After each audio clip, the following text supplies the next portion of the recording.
Welcome to Mission Majjhima, Ajahn. Ajahn. So tell us about Majjhima number 26, the Ariyapariyesanā Sutta. So the Noble Search is quite a sutta. I don't know how we're going to get over nearly all of the material we should. But it begins with the Buddha, or a scene with some monks, bhikkhus in Savatthi, speaking with Venerable Nanda and saying it's been a long time since they've heard a discourse from the Buddha, and Venerable Nanda recommends they go to a hermitage, Haramakas. And later on, Venerable Nanda and the Buddha also go to the hermitage, and the Buddha teaches these monks, or describes to them, his path to awakening from his origins as a Khattiya noble warrior of the Sakyan clan to full enlightenment. He begins with a very powerful kind of distinction or dichotomy, talking about the ignoble quest and the noble quest, the Ariyapariyesanā, noble search. And an ignoble quest is one who is themselves subject to birth, aging, death, sorrow, corruption, searches likewise for that which is subject to those same things, meaning pretty much anything in the conditioned realm. And then he goes through this list of, family, children, or material wealth, etc.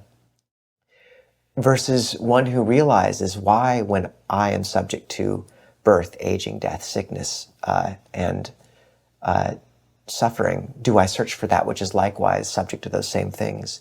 And sets their heart instead on the search for the unexcelled attainment of nibbana, liberation. And then the Buddha describes how when he was a young man, he shaved off his beard and went forth as a mendicant despite his mother and father weeping. And in this case, that would be his stepmother. And then talks about encountering two teachers of the time, Uddaka and Alara Kalama, and how each basically taught him up to a refined state of concentration, which they believed was the ultimate. So in the case of Uddaka or Alara Kalama, it was the base of nothingness, I believe. That's right. Yeah. And with Uddaka it was the base of neither perception nor non-perception. So these refined states of concentration, which both believed were the final goal. And the Buddha basically realizes he attains both, but realizes it's not the end, and continues his search.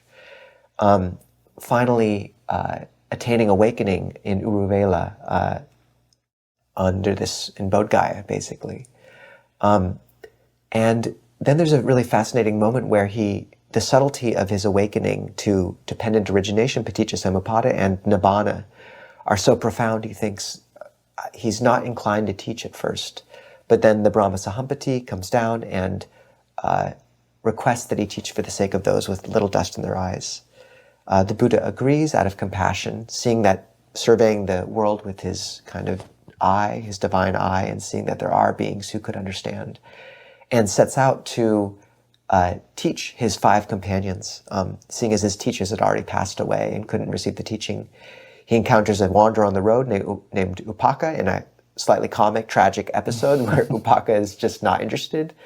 And after walking the following about 150 miles from Uruvela to Varanasi, the Buddha encounters the 5 ascetics. They're initially inclined to not kind of receive him with respect, but eventually they do.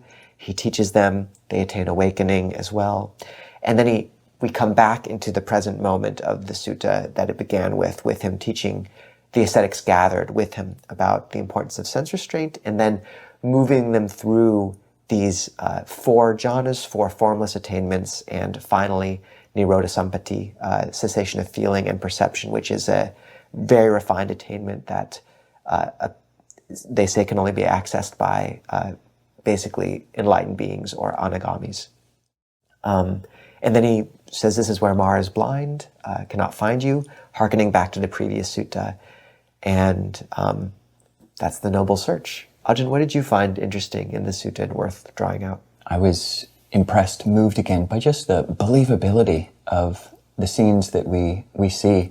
Very human scenes. When he's talking about going forth, his father, Suddhodana, and stepmother just crying as he's saying that he wants to go forth. Such human scenes, just stripped of all the hagiography of later works. We don't hear the Buddha's father's name, Suddhodana. We don't hear his mother's name, his stepmother's name. We don't hear about Yashodhara, his wife. We don't hear about his son, Rahula. Just such stripped down and, quite a believable account. And when you hear when I hear such human-centric, it's like on the scale of a human, our size, it just makes the other aspects of attaining enlightenment, attaining these states of meditative concentration, all the more believable. Most people have not had experiences of these deeper mind states, and few are those who have attained liberation. But when you see he was a human, and this is another aspect, another really believable part, when he's living with these teachers, Alara Kalama and Udaka Ramaputta, he says, they're possessed of faith, energy, mindfulness, concentration, wisdom. I too have faith, mindfulness, concentration, energy, and wisdom. Why don't I try to attain what they've attained? So this extremely wholesome competitiveness, just a human, they've done it, so can I mentality. So quite believable. And for yourself, Ajahn, anything else you'd like to draw out, either practical-wise or just interesting points in the sutta? Yeah, I think the one thing I think is worth focusing on a little bit is just how easy it was for the Buddhist teachers, although they were wonderful practitioners in their own right, to get stuck and deluded by refined states of concentration. And in Christian tradition, there's two methods of attaining truth. There's apophatic method, via negativa, articulating God by what he is not, versus cataphatic method, articulating God by what he is. And the Buddha is such an apophatic specialist in the sense of saying, throughout his teaching, let go of suffering, let go of dukkha, let go of the aggregates of clinging, let go of grasping. And what you come to, it's nibbana, but he doesn't go into, he describes it in somewhat vague terms because it's beyond language.